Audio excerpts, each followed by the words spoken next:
ശ്രീ കെ ബി ഗണേഷ് കുമാർ, ഈ ചർച്ചയിലേക്ക് സ്വാഗതം. എല്ലാവരും കാത്തിരിക്കുന്നത് കൈരളിയിലൂടെ ആ കുടുംബം ഉൾപ്പെടെ കേരളക്കരയാകെ കാത്തിരിക്കുന്നത് എന്താണ് കൃത്യമായ കാര്യങ്ങൾ ഈ കർണാടകത്തിലെ മണ്ണിടിച്ചിലുമായി ബന്ധപ്പെട്ട് അർജുൻ്റെ കാര്യത്തിൽ നടക്കുന്നത് എന്നതാണ്. അത് അങ്ങയുടെ വായിൽ നിന്ന് തന്നെ കേൾക്കുമ്പോൾ ആളുകൾക്കത് കൂടുതൽ വ്യക്തമാകും. ഒടുവിൽ ലഭിക്കുന്ന വിവരങ്ങൾ എന്താണ്? രാവിലെ ഈ വിവരം മാധ്യമങ്ങളിലൂടെയാണ് ഞങ്ങൾ എല്ലാവരും, നാട്ടുകാരെ എല്ലാവരും, ഗവൺമെന്റ് പോലും അറിയുന്നത്. അറിഞ്ഞു കഴിഞ്ഞപ്പോൾ ഞാൻ മുഖ്യമന്ത്രിയെ ബന്ധപ്പെട്ടു. ബഹുമാനപ്പെട്ട മുഖ്യമന്ത്രി എന്നോട് ഇക്കാര്യത്തിൽ ഇടപെട്ട് കാര്യങ്ങൾ ശരിയാൻ വേണ്ടി ചുമതലപ്പെടുത്തി. അങ്ങനെയാണ് ഞാനിതിൽ ഇടപെടുകയും അവിടുത്തെ ട്രാൻസ്പോർട്ട് മിനിസ്റ്ററുമായിട്ട് സംസാരിച്ചു. അതിനുശേഷമാണ് ഈ ഓപ്പറേഷൻ തുടങ്ങുന്നത്. ഈ മണ്ണിടിച്ചിൽ എന്ന് പറയുന്നത് ചെറിയൊരു മണ്ണിടിച്ചിലല്ല. നമ്മളിപ്പോ മൂന്നാറിലൊക്കെ കാണുന്നു ഗ്യാപ്പ് റോഡിൽ മണ്ണിടിഞ്ഞു എന്നൊക്കെ പറയാം. അതുപോലൊരു മണ്ണിടിച്ചിലല്ല. ഇത് വളരെ ഒരു 50 ഏക്കറോളം സ്ഥലം അങ്ങ് ഒഴുകി വന്നിരിക്കുകയാണ് റോഡിലേക്ക്. വലിയ ഹൈവേ, നാഷണൽ ഹൈവേയിലെ 2 റോഡുകൾ പരിപൂർണമായും ഒരു 3 നില കെട്ടിടത്തിന്റെ പൊക്കത്തിൽ മണ്ണ് കിടക്കുകയാണ്. അപ്പൊ നമ്മളിത് പരിശോധിച്ചപ്പോൾ ഉച്ചയോടുകൂടി ഇങ്ങനെ സിഗ്നൽ കിട്ടുന്നു, GPS സിഗ്നൽ കിട്ടുന്നു എന്ന് പറഞ്ഞപ്പോൾ ഞാൻ തന്നെയാണ് ഇതിന്റെ ഉടമയോട് GPS സിഗ്നൽ അയച്ചു തരാൻ പറഞ്ഞു എനിക്ക്. അത് ഞാൻ അവിടുത്തെ കളക്ടർക്ക് അയച്ചു കൊടുത്തു. അങ്ങനെ കളക്ടർ അതിനുശേഷം ഈ നമ്മൾ കൊടുത്ത GPS സിഗ്നലിന്റെ ഭാഗമാണ് ചെയ്യുന്നത്, കുഴിച്ചു നോക്കുന്നത്. പക്ഷെ അവിടെ ഒരു 20 മീറ്റർ താഴേക്ക് പോകുന്ന ഒരു വലിയ മീറ്റർ ഡിറ്റക്ടർ കൊണ്ടുവന്നിട്ടുണ്ട്. അപ്പൊ ആ ഡിറ്റക്ടർ വെച്ച് ഇപ്പൊ കുറച്ച് സെർച്ച് ചെയ്തപ്പോൾ ഇതുവരെയും അത് മെറ്റൽ പാർട്ടൊന്നും നമുക്ക് മണ്ണിനടിയിൽ കാണാൻ പറ്റിയിട്ടില്ല. പക്ഷെ 20 മീറ്റർ വരെ താഴ്ചയിൽ ഇത് കണ്ടുപിടിക്കുമെന്നാണ് അവിടുത്തെ ഉദ്യോഗസ്ഥർ പറയുന്നത്. നമ്മൾ പറഞ്ഞതിന് ശേഷമാണ് നമ്മുടെ അവിടുത്തെ കളക്ടർ അടക്കമുള്ള ഉദ്യോഗസ്ഥർ വളരെ ഊർജിതമായി പ്രവർത്തിച്ചു. അപ്പൊ അവർ പ്രവർത്തിക്കുന്നുണ്ട്. പക്ഷെ ഇത് നേവി വന്നിരുന്നു. നേവി ആദ്യം വെള്ളത്തിൽ നോക്കി. അപ്പൊ വെള്ളത്തിൽ ഈ ലോറി ഇല്ല എന്ന് കണ്ടെത്തി. കാരണം വെള്ളത്തിലില്ല. കാരണം ഈ സിഗ്നൽ അനുസരിച്ച് വണ്ടി കരയിൽ ഈ മണ്ണിടിച്ചിൽ നടന്ന ഭാഗത്താണ് കിടക്കുന്നത്. സിഗ്നലിൽ കിട്ടി എന്ന് പറയുന്ന സ്ഥലം, ലൊക്കേഷൻ ഈ ഉടമയിൽ നിന്ന് എനിക്ക് കിട്ടിയായിരുന്നു. അത് കർണാടക സർക്കാരിനോട് നമ്മൾ ചോദിച്ചിരുന്നു. പക്ഷെ അവർ തന്നില്ല. ഈ GPS സിഗ്നൽ ഹിസ്റ്ററി ഉണ്ട്. അപ്പൊ അത് കിട്ടിയാൽ നമുക്കത് ട്രേസ് ചെയ്യാൻ പറ്റും. അപ്പൊ അത് കിട്ടാത്തത് കൊണ്ട് ഞാൻ ഈ ഉടമയ്ക്ക് കിട്ടിയെന്ന് പറഞ്ഞപ്പോൾ കമ്പനിക്കാർ കൊടുത്താണ്. ഈ ലോറിയുടെ ബെൻസ് കമ്പനിക്കാർ കൊടുത്താണ്. അപ്പൊ അത് വെച്ച് നമ്മൾ നോക്കുമ്പോൾ വണ്ടി ഈ മണ്ണിനടിയിൽ തന്നെ ഉണ്ട് എന്നാണ് കാണുന്നത്. മണ്ണിന്റെ സ്ഥിതി കളക്ടർ എനിക്ക് അവിടെ നിന്ന് വീഡിയോ അയച്ചു തന്നു. കേരള സർക്കാരിനെ പ്രതികരിച്ച് മോട്ടോർ വെഹിക്കിൾ ഡിപ്പാർട്ട്മെന്റിലെ 3 ഉദ്യോഗസ്ഥന്മാർ അവിടെ തന്നെ ഉണ്ട്. അവരെ രാവിലെ ഞാൻ തന്നെ വിട്ടതാണ്. അവരവിടെ എത്തി. അവർക്കും ഉള്ള സ്ഥിതി കണ്ടു നിൽക്കാനേ പറ്റുന്നുള്ളൂ. കാരണം മഴയുണ്ട്. മഴ ഇപ്പൊ വൈകിട്ടാണെന്ന് മാറിയത്. ഇന്നലെയും മെനഞ്ഞാന്നും മഴയായിരുന്നു. ഈ മണ്ണിടിച്ചിലുണ്ടായ ദിവസം തൊട്ട് വലിയ മഴയുടെ ഒരു കാഠിന്യം കൂടുതലായിരുന്നു. അത് കഴിഞ്ഞിപ്പോ ഇവര് കണ്ടെത്താനുള്ള ശ്രമം നടത്തുകയാണ്. ഈ മെറ്റൽ ഡിറ്റക്ടറിൽ നമ്മൾ ഈ ലോറിയുടെ എന്തെങ്കിലും ഒരു പാർട്ട് കിട്ടിയാൽ അവിടെ മാത്രം കുഴിച്ചു നോക്കാം. ആദ്യം തന്നെ കുഴിക്കാനാണ് അവർ ഉദ്ദേശിക്കുന്നത്. ശ്രീ ഗണേഷ് കുമാർ, ഇപ്പോൾ താങ്കൾ തന്നെ നേരത്തെ സൂചിപ്പിച്ചതുപോലെ GPS ഹിസ്റ്ററിയൊക്കെ വെച്ച് താങ്കൾക്ക് തന്നെ ഇത് കർണാടകത്തെ സഹായിക്കാനായിട്ടുണ്ട്. ഇപ്പോൾ ഈ ലോറി ആ മണ്ണിനടിയിൽ ഉണ്ട് എന്നതാണ് ഏതാണ്ട് സൂചന എന്നാണല്ലോ താങ്കളും വ്യക്തമാക്കുന്നത്. അപ്പോൾ അത് നേവിയും പറയുന്നത് ലോറി വെള്ളത്തിൽ പോയിട്ടില്ല എന്ന് നേവി പറയുമ്പോൾ നമ്മൾ മനസ്സിലാക്കി. GPS വെള്ളത്തിൽ പോയിരുന്നെങ്കിൽ GPS സിഗ്നൽ ഇത്രയും കിട്ടില്ല. പിന്നെ മൊബൈൽ ഫോൺ അടിച്ചു എന്ന് പറയുമ്പോൾ അതിനകത്തൊരു ആശ്വാസത്തിന്റെ വക എന്ന് പറഞ്ഞാൽ മൊബൈൽ ഫോൺ ഒരുപാട് താഴേക്ക് പോയി അടിക്കില്ലല്ലോ. മണ്ണിന് ഒരു 3 നില 4 കെട്ടിടത്തിന്റെ അടിയിലേക്ക് മണ്ണുണ്ടെന്ന് പറയുമ്പോൾ അതിന്റെ അടിയിലോട്ട് അങ്ങ് പോയി കഴിഞ്ഞാൽ മൊബൈലിന്റെ സിഗ്നൽ അവിടെ ശരിയില്ലല്ലോ. അപ്പം ഈ സിഗ്നൽ റിസീവ് ചെയ്യുന്നു. ഇന്നലെ രാത്രി വരെ റിസീവ് ചെയ്തു. ഈ ബാറ്ററി ഡ്രെയിൻ ചെയ്ത് തീരുമ്പോഴേക്കും സിഗ്നൽ ഈ GPS പ്രവർത്തനം അവസാനിക്കും. അപ്പോൾ ബാറ്ററി കണക്റ്റഡ് ആയിരുന്നു ഈ സമയം വരെ, ഇന്നലെ വരെ. അപ്പൊ അത് തീർന്നു കാണും. അതുകൊണ്ടാണ് ഇപ്പൊ GPS വർക്ക് ചെയ്യാതായത്. ഇന്നലെ രാത്രി വരെ GPS കിട്ടി. ആ ഹിസ്റ്ററി അവർ ആ ഒരു പൊസിഷൻ, ലാസ്റ്റ് പൊസിഷൻ അവർ തന്നിട്ടുണ്ട് ഇന്നലെ രാത്രി കിട്ടുമ്പോൾ. അത് പക്ഷേ കരയിൽ തന്നെയാണ്. ഈ മണ്ണിന്റെ അടിയിലൊരു ഭാഗത്ത് നമ്മൾ കൊടുത്ത സ്ഥലത്ത് നിന്ന് ഒരു 30-40 പരമാവധി 20-30 മീറ്റർ അകലെയോ അടുത്തമായിട്ട് കാണും. അക്യുറേറ്റ് ആയിട്ട് ഈ പറഞ്ഞ പൊസിഷനിലായിരിക്കില്ല. പക്ഷെ അതിങ്ങനെ അവിടുന്ന് ഒരു ചുറ്റുപാടും ഒരു 30 അടി അല്ല ഒരു 20 മീറ്റർ അങ്ങനെ ഒരു അകലത്തിൽ കാണും. ഒരു കൃത്യമായ പൊസിഷൻ ആയിരിക്കില്ല. ശ്രീ ഗണേഷ് കുമാർ, ഇപ്പോൾ ഇതുമായി ബന്ധപ്പെട്ട് ശ്രീ മുരളി തുമ്മാരുകൂടിയെ പോലുള്ളവരെയൊക്കെ ഞങ്ങൾ ഇവിടുന്ന് ബന്ധപ്പെട്ട് സംസാരിച്ചിരുന്നു. അദ്ദേഹം ഒരു ഫ്ലൈറ്റ് യാത്രയിലായതുകൊണ്ടാണ് നേരിട്ട് നമുക്ക് കിട്ടാത്തത്.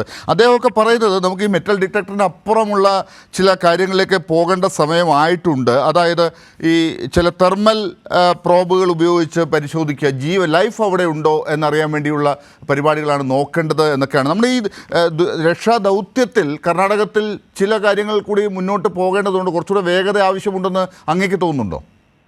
എനിക്ക് തോന്നിയത് അവർ വർക്ക് ചെയ്യുന്നുണ്ട്. പക്ഷെ അവരുടെ ഒരു പരിമിതിക്കകത്താണ്. അല്ലെങ്കിൽ ആർമി പോലുള്ള എന്തെങ്കിലും രക്ഷാ സേന ഇറങ്ങണം.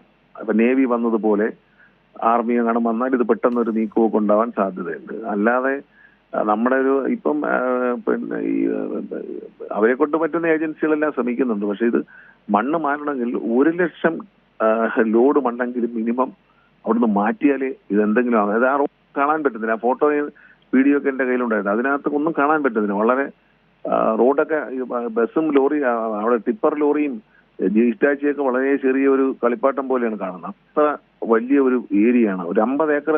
അതായത് ആ ഫോട്ടോയിൽ കാണുന്നത് ഒരു ദൃശ്യം ഈ ടവർ മറിഞ്ഞ് കിടക്കുകയാണ്. മൊബൈൽ ടവർ എന്തോ ആണ്. ആ ടവർ ചെറിയൊരു കമ്പിന്റെ അത്രയുണ്ട്. ഒരു ചെറിയ കഷ്ണം കമ്പ് കിടക്കുന്ന പോലെയാണ്. അത്രയ്ക്ക് വൈഡ് ആയിട്ടുള്ള ഏരിയ ആണ് ഈ ലാൻഡ് സ്ലൈഡ് ചെയ്ത് ഇങ്ങനെ റോഡിലേക്ക് വന്നിരിക്കുന്നത്. അതിൽ നല്ല ശതമാനം മണ്ണ് വെള്ളത്തിലേക്ക് പോയി. പക്ഷെ ഈ വണ്ടി 2 റോഡുകൾ തമ്മിൽ അകലമുണ്ട്. നമ്മൾ ഇവിടുത്തെ 4 വരി പാത പോലെയല്ല. ഈ 2 റോഡുകൾ തമ്മിൽ അകലമുണ്ട്. അത് മുഴുവൻ 2 റോഡും ഫുള്ളായിട്ട് കവർ ചെയ്തിരിക്കുകയാണ് ഈ മണ്ണുകൊണ്ട്. ഈ മണ്ണ് പെട്ടെന്ന് മാറ്റുക എന്ന് പറഞ്ഞാൽ എളുപ്പമല്ല. പക്ഷെ എന്തെങ്കിലും മെറ്റൽ ഡിറ്റക്ടർ, എന്തെങ്കിലും ഒരു സംവിധാനം. അല്ല, മെറ്റൽ ഡിറ്റക്ടർ കാരണം തെർമൽ ഇതിനേക്കാൾ മെറ്റൽ ഡിറ്റക്ടർ കാരണം ലോറി മെറ്റലാണല്ലോ, അതല്ലേ ആദ്യം പിടിക്കുള്ളൂ. കാരണം AC ഇട്ട വണ്ടിയാണ്.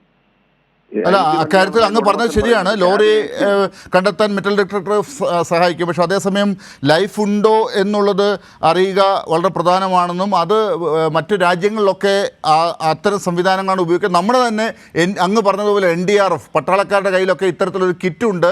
ആ കിറ്റിൽ ഈ മെഷീനുണ്ട്. ആ മെഷീൻ ഉപയോഗിക്കാവുന്നതാണ് എന്നും മുരളീകുമാർ കൂടി പറയുന്നുണ്ടായിരുന്നു. അതെ, അത് അങ്ങനെ ചെയ്താൽ കിട്ടും. കാരണം ഇത് ഒന്നാമത് വണ്ടി AC വണ്ടിയായിരുന്നു. അപ്പോൾ ഗ്ലാസ് എല്ലാം ഇട്ടിരിക്കുകയാണ്. അപ്പോൾ അതിനകത്താണ് ഈ അർജുൻ ഉണ്ടായിരുന്നത്. ഡ്രൈവിംഗ് സീറ്റിലുണ്ടായിരുന്നെങ്കിൽ അത് ക്യാബിനകത്ത് പുള്ളി ഉണ്ടായിരിക്കാൻ സാധ്യതയുണ്ടെന്നാണ് നമ്മൾ കണക്കാക്കുന്നത്. മണ്ണ് AC ഇട്ടിട്ടുണ്ടെങ്കിൽ അങ്ങനെ മണ്ണ് അകത്തേക്ക് കയറാൻ സാധ്യതയില്ല. അതുകൊണ്ടാണല്ലോ ഈ വണ്ടിയുടെ GPS വർക്ക് ചെയ്തത്. വണ്ടി മണ്ണിനടിയിൽ തന്നെ ഉണ്ടെന്നാണ് നമ്മൾ പ്രതീക്ഷിക്കുന്നത്. വെള്ളത്തിൽ പോയിട്ടില്ല. സിഗ്നൽ അവസാനം കാണിക്കുമ്പോഴും ഈ മണ്ണിനടിയാണ്. റോഡിന്റെ, അതായത് വടക്കുന്ന് നമ്മൾ തെക്കോട്ട് വരുമ്പോൾ റോഡിന്റെ ഇടതുവശം ഈ മണ്ണ് ഇടിഞ്ഞ ഭാഗത്താണ് ഇത് കാണുന്നത്, ഈ സിഗ്നൽ കാണുന്നത്.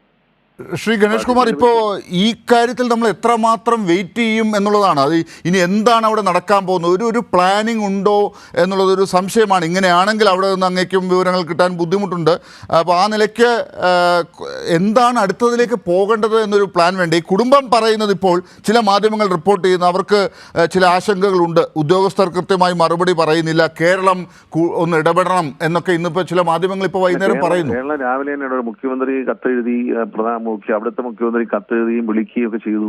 അത് കഴിഞ്ഞ് മുഖ്യമന്ത്രി പറഞ്ഞതനുസരിച്ചാണ് ഞാൻ ഈ ഓപ്പറേഷൻ എല്ലാവരെയും ബന്ധപ്പെട്ടു. അവിടെ മിനിസ്റ്റേഴ്സിനെ ബന്ധപ്പെട്ടു. അത് കൂടാതെ ഞാൻ കോൺഗ്രസിന്റെ നേതാക്കളെ കൊണ്ടും വിളിപ്പിച്ചു. ഞാൻ വിഷ്ണുനാഥിനെ കൊണ്ട് ഞാൻ ആദ്യം തന്നെ ഈ ട്രാൻസ്പോർട്ട് മിനിസ്റ്ററെ വിളിച്ചതിന് ശേഷം വിഷ്ണുനാഥിനെ കൊണ്ട് വിളിപ്പിച്ചു. പക്ഷെ എല്ലാവരും കളക്ടറെല്ലാം വളരെ ആക്റ്റീവായിട്ട് നിൽക്കുന്നു. പക്ഷെ അവർക്ക് ഈ പറഞ്ഞതുപോലെ ഒരു ഡിസാസ്റ്റർ മാനേജ്മെന്റിന്റെ ശരിയായ ഒരു ആർമിയൊക്കെ ഇറങ്ങുന്നത് പോലെയുള്ള ഒരു സംഭവം ഇല്ല. കാരണം അതുണ്ടെന്ന് എനിക്ക് തോന്നിയില്ല. അവരൊരു നോർമലി മണ്ണ് മാറ്റി നോക്കുക എന്നുള്ളൊരു പ്രോസസ്സാണ് അവരുടെ കയ്യിലുള്ളത്. പിന്നെ നമ്മളെ നിർബന്ധിച്ചത് കൊണ്ടാണ് അവർ ഈ ലോറി അവിടെ ഉണ്ട് എന്ന് ഉച്ചയോടുകൂടി ഈ GPS പൊസിഷനിങ് കൊടുത്തപ്പോഴാണ് അവരൊരു മെറ്റൽ ഡിറ്റക്ടർ വലിയൊരു കൊണ്ടുവന്നത്. അത് കൊണ്ടുവന്ന് പ്രവർത്തനം ആരംഭിച്ചു എന്ന് മോട്ടോർ വെഹിക്കിൾ ഡിപ്പാർട്ട്മെന്റിൽ നിന്ന് പോയ ഉദ്യോഗസ്ഥന്മാർ പറയുന്നു. രാത്രിയായിട്ട് തെരച്ചിൽ എത്രത്തോളം വിജയകരമാവുമെന്ന് അറിയത്തില്ല. പക്ഷെ ഇത് ഡിറ്റക്ടർ വെച്ച് നോക്കുന്നുണ്ട്. അപ്പൊ 20 മീറ്റർ താഴെ ഉണ്ടെങ്കിൽ കാണാമെന്നാണ് അവർ പറയുന്നത്, ഈ മെറ്റൽ പീസ്. ഇപ്പോഴും കുടുംബം പറയുന്നത് ഈ റോഡ് വൃത്തിയാക്കുക എന്നതിനപ്പുറം അവർക്കൊരു പ്ലാൻ ഇല്ല എന്നാണ്. ഈ ലോറി കണ്ടെത്തുക അതിലേക്കൊക്കെ മെറ്റൽ ഡിറ്റക്ടറിനെ വിട്ടിട്ട് ഇവരിപ്പോൾ മണ്ണ് മാറ്റി റോഡ് ക്ലീൻ ആക്കുക അതിലേക്കാണ് നിൽക്കുന്നതെന്നാണ്. അങ്ങനെ അവർ ചെയ്യുന്നില്ല. കാരണം റോഡ് ക്ലിയർ ആക്കാൻ ഇപ്പോഴൊന്നും നടക്കില്ല. വളരെ പെട്ടെന്ന് നടക്കുന്ന കാര്യമല്ല. അവർ ഞാൻ പറയില്ല, 1,00,000 ടിപ്പർ ലോറിയിലെ മണ്ണ് മാറ്റിയാലും മാറാത്ത തരത്തിലുള്ള മണ്ണാണ് കിടക്കുന്നത്. അത്ര ഒരു 3 നില കെട്ടിടത്തിന്റെ ഉയരത്തിൽ മണ്ണ് കിടമുണ്ട്. NDRFനെ വിളിക്കണം എന്നൊരു ആവശ്യം ഉണ്ടോ? അങ്ങനെ ഒരു ലോറി പോയെന്നോ മലയാളി അതിലുണ്ടെന്നോ പറഞ്ഞതിന് ശേഷമാണ് ആ ലോറിക്ക് വേണ്ടിയുള്ള തെരച്ചിൽ അവർ ആരംഭിച്ചത്. ഇന്ന് രാവിലെ നമ്മൾ പറഞ്ഞതിന് ശേഷമാണ് അവർ ആരംഭിച്ചത്. ഉച്ചയ്ക്ക് നമ്മൾ GPS പൊസിഷൻ അയച്ചു കൊടുത്തതിന് ശേഷമാണ് ഈ GPS ലൊക്കേഷൻ വെച്ചിട്ട് അവർ വർക്ക് തുടങ്ങിയിരിക്കുന്നത്. നമുക്ക് അതുവരെ ഇതിന് മുമ്പ് ഒരു മണ്ണിടിച്ചിലുണ്ട് തൊട്ടപ്പുറത്ത്. അത് കഴിഞ്ഞിട്ടാണ് ഇവിടേക്ക് വന്നിരിക്കുന്നത്. ഇത് 2ാമത്തെ മണ്ണിടിച്ചിലാണ്. 2 സ്ഥലത്തായിട്ട് ലാൻഡ് സ്ലൈഡ് ചെയ്തിട്ടുണ്ട്.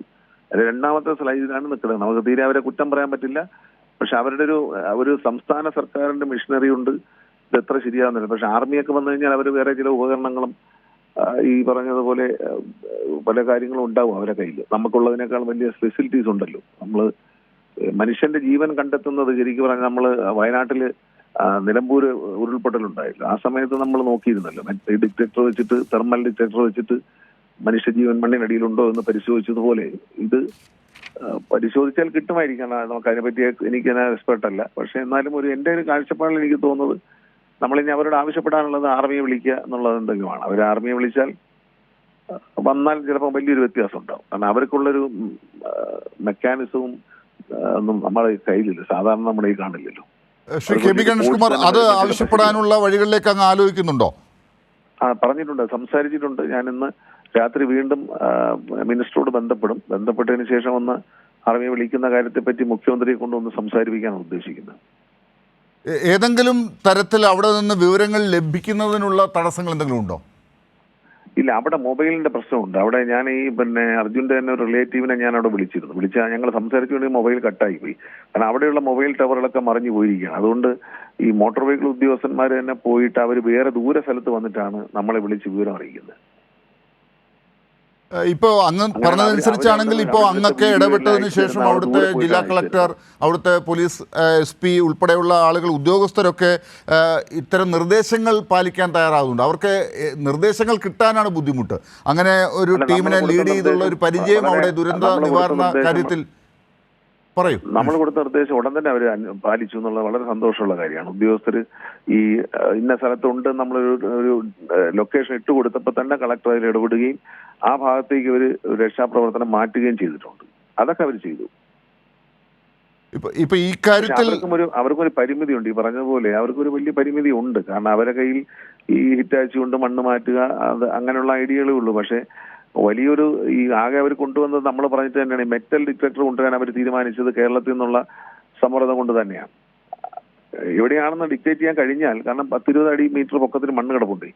ഇത് എവിടെയാണെന്ന് ഡിക്റ്റേറ്റ് ചെയ്യാൻ കഴിഞ്ഞാൽ അവിടെ മാത്രം നമുക്ക് നോക്കിയാൽ കറക്റ്റ് കിട്ടാൻ പറ്റില്ല. ഒരു സ്പോട്ടിലേക്ക് പോകണ്ടേ.